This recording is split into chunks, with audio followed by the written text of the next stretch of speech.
In 1929, the stock market collapsed badly and the United States entered what we call the Great Depression. Stocks fell about 89% in 3 years. Unemployment rose to 25%, banks failed, and savings were wiped out. In 2008, when the housing market crashed, the Great Recession began. Stocks dropped around 57% in 18 months, unemployment hit 10%, and retirement accounts took massive hits. But 2025 is a bit different. This time stocks, bonds, and real estate are all starting to crash at the same time. Financial historians call this the everything bubble. In other words, there's nowhere left to run. And it could be far worse than 1929, because the strategies that worked back then no longer exist. The Fed can't cut interest rates to zero.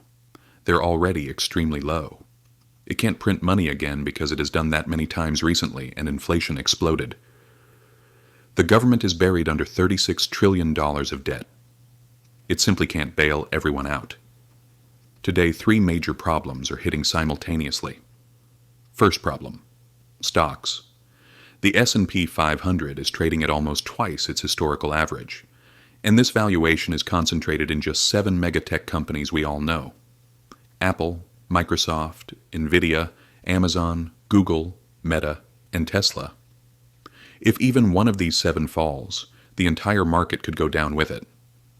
Nvidia's P/E ratio is above 65, and its market cap is larger than the entire country of Germany. This isn't rational investing, it's speculation. Second problem: real estate.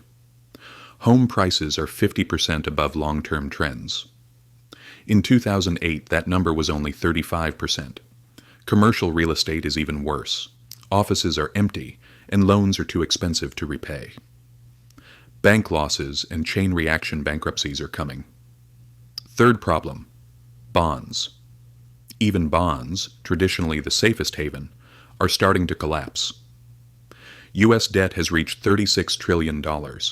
Interest payments are $1.2 trillion a year, more than defense and Social Security spending. The government has no good options left. Cut spending, raise taxes, or print money, all of which lead to crisis. Consumer debt is at record levels. Credit cards, auto loans, student loans, corporate debt. The system is extremely fragile. Margin debt in stocks is dangerously high, just like in 1929. Insider selling is at record levels, and experts like Warren Buffett are sitting on huge piles of cash. In short, stocks are extremely overvalued, real estate is in a bubble, and bonds are collapsing.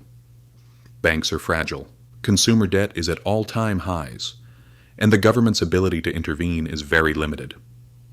This situation is like a combined version of 1929 and 2008, but worse. Stocks could fall 65 to 80%, bonds 35 to 50%, real estate 40 to 60%. Unemployment could hit 15% or even higher. The rescue tools are exhausted.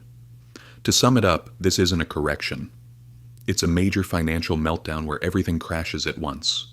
The only question is, when it happens, will we be ready?